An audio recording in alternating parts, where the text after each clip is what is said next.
Chris is back, and we welcome in Jon Alba for Table Talk. And, Jon, let's start with you. Do you think Alvarez can get to another level and start to be mentioned in the same conversation with the elite catchers? Amy, what I love about this season for the Mets is it's a relatively low-pressure season. It's going to be a year where a lot of those stars, prospective stars on that squad, the Francisco Lindor types, we're looking to see them take that next step. And I think in Alvarez's case, you're looking at a player who's projected for about a .230 average, 22 home runs or so. You ask yourself, what makes an elite catcher in Major League Baseball? You look at the types of JT Realmuto, who was right around where Alvarez was in just 120 games in terms of home runs last year. Realmuto, a 762 OPS and a 3.6 WAR. I'm all in on Francisco Alvarez this year. I think with a low-pressure season, we could see this guy maybe 35 homers.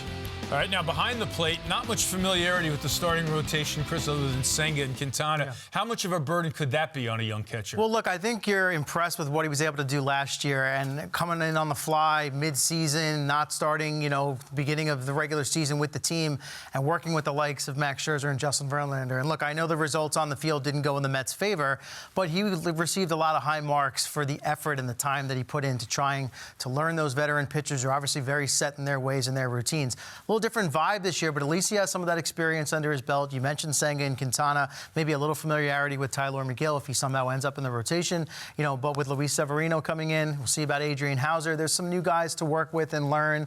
But I think with a young player, a young catcher, and some guys coming into the organization, maybe being on that same path helps a little bit. But guy obviously holds himself to a high standard, as we just saw there. He's got the best tattooed across his neck. So he's got high expectations. No pressure. And so do we.